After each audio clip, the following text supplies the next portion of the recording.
on Tuesday when I walked into the gallery, I was really overwhelmed. I've often said my art life has been more real to me than my real life. And so it's not just seeing the work, it's seeing my life. I love that the work flies in the face of centuries of male artists wanting to dominate. She has a huge energy. It's incredible. Sometimes I look at her and say, oh my God, because she has a big passion.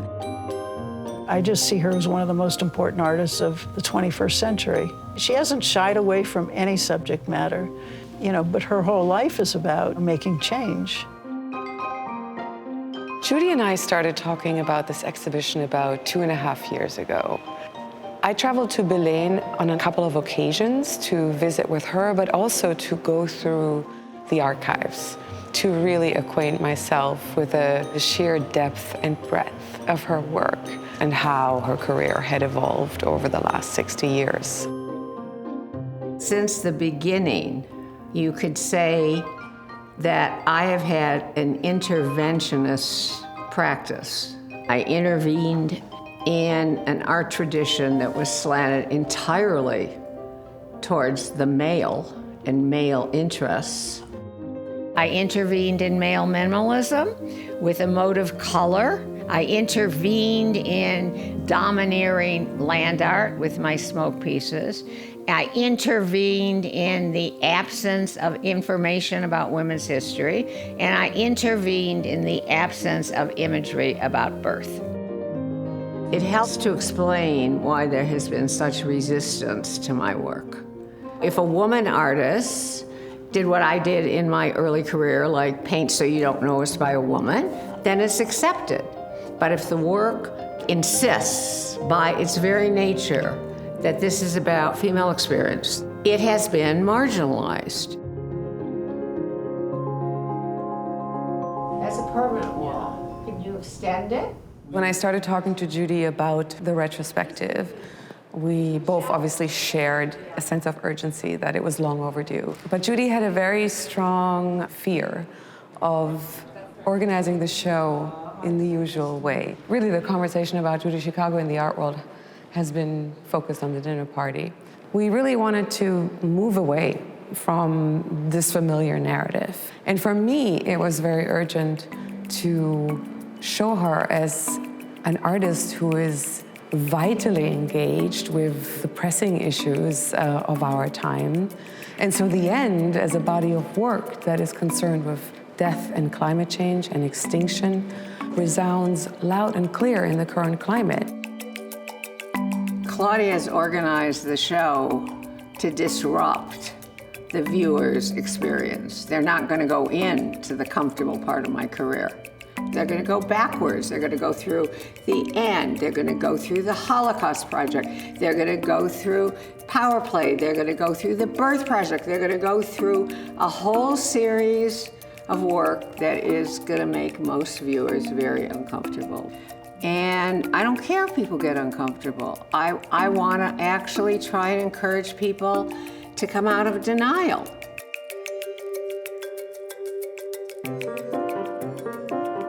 I first met Judy in 1973.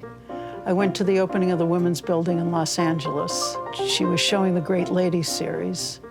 And I walked into that room and I felt like it was the first time that I was looking at art that really spoke to me as a woman. It's really hard to think about, those early 70s, how radical that was. She will use any medium that she can to get her ideas across, from smoke pieces to sculpture to China paint, needlework. It's coming out of, I want to say something, I want to reach as wide an audience as possible. I'll work in whatever medium it takes to do that. I love this room, and frankly speaking, it sums up 2020 for me. I don't know if everybody else will feel that way, but I mean, driving the world to destruction and the features of the double head. It's so resonant with the abuse of power that we witnessed. So one of my hopes is that when viewers navigate the show, they will understand sort of the consistency of thought and ideas that run throughout her entire work, whether that is the feminist strain, whether that's the ecological strain, whether that's also her incredible rigor in incorporating research, year-long research, into the final object. Those are the kinds of discoveries that I hope people will be able to experience and that it will be tangible for them and not just something that they're being told, but something that is experiential. To see this work in person all together over a lifetime of production is really important in bringing new voices to tell new narratives about her practice. People have a misunderstanding that an artist leaves behind, and I think artists carry through. You see a kind of signature style regardless of whether she's working in abstraction or in figuration. She uses the same color palette over and over again to heighten her own narrative elements in the work. So I remember talking on the phone with Judy one day, and she said, you know, Christian Dior has approached me to do a project with them, and I was so excited for her.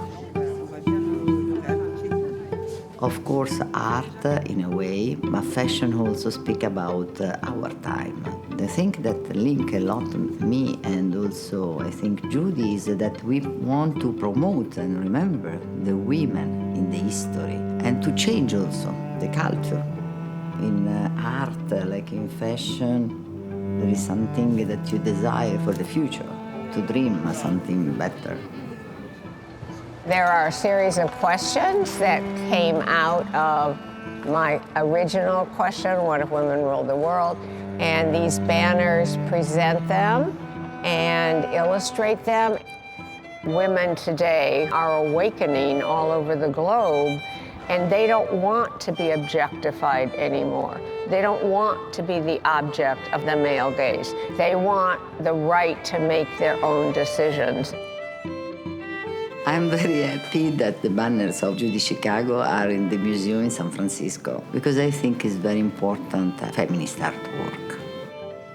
It's amazing to see her work get out there in the world in a whole new way. It's so well-deserved and so overdue. Considering where we are in the world, where history is being reassessed, rewritten, where our relationship to the planet must be redefined, it feels even more urgent for people to see her work and to start a conversation with the help of the work. You know, I've always believed that art can educate, inspire, and empower, and that's what's needed. We need to move into an art world where everybody's voice matters.